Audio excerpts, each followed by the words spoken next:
खुलुमबाय आंनि BTR news चेनेलाव गासैखौबो बरायबाय। आंनि चेनेलखौ साबस्क्राइब खालायाखैबा साबस्क्राइब खालायदो आरो बे खाथिनि बेल आइकन बेलखौबो थुनानै होदो जाहाथे मोजां भिडिअआ थाबनो सौहैनाय बायदियै।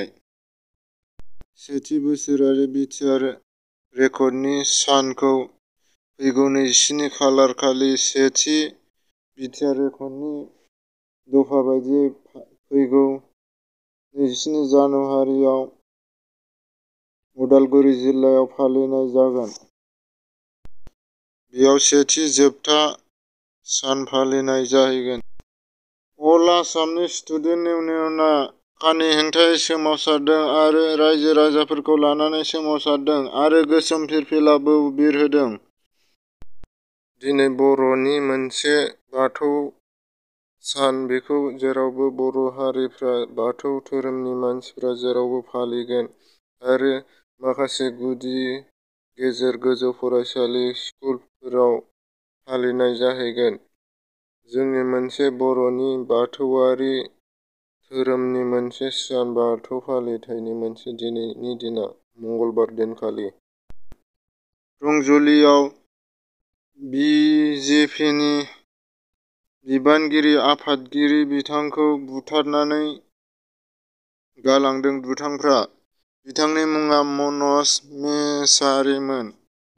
दासिमबो बुथारलायनायानो जोबनानै थाङाखै। स्रोद स्रोद बुथारखुमानाय दाय मोनबाथाय बुथारखुमानाय इदियानो दाबो जोबनानै थाङाखै। दा बुथारग्रा मानसिखौ हमनो मोनबाय पुलिसफ्रा मैयाहाय हमनो मोनदों।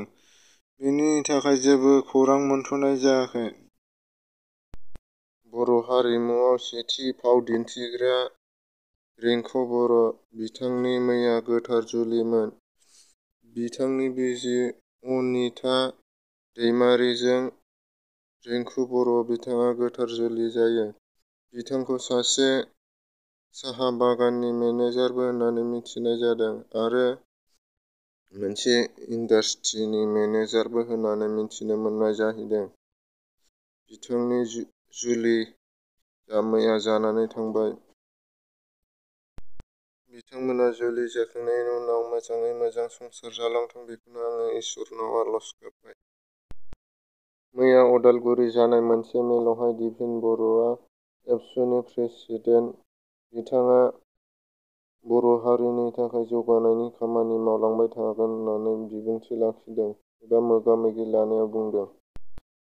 बड'फा उपेन्द्र नाथ ब्रह्मआ बर' हारिनि थाखाय खामानि मावनायावनो जिउ बाउसोमलांदोंमोन आरो बर' हारिखौ जौगाहोनो सानग्रामोन बेखौ बुंदों बिथां प्रमद बर'आ।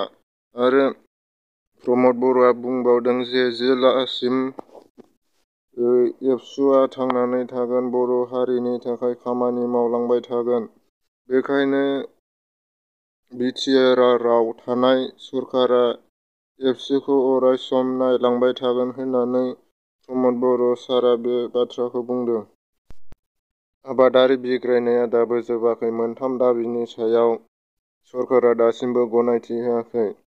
दिनैहाय ट्रेक्टर लानानै आबादारिफोरा बिग्रायगोन इन्डियानि सिमा सेर सेराव आरो बेखौ सरकारा गनायथि होआखैमोन। दा ट्रेक्टर लानानै सोमावसारनो थाखाय गनायथि होबाय सरकारा। ट्रेक्टर गंसेयाव 7 खरिल' गाखोनो मोनगोन। बेनि बारा गाखोनो मोननाय जानाय नङा। ससियेल मिडियायाव 5 रांनि बिलाइ, 10 रांनि बिलाइ, 100 रांनि बिलाइफोरखौ बन्द जासिगोन आरो हाथाय बाजार दखानाव सोलिनाय नंला होननानै दावराव दावसि जानायखौ रिजार्भ बेंक अफ इन्डियाया क्लियार खालायनानै होबाय।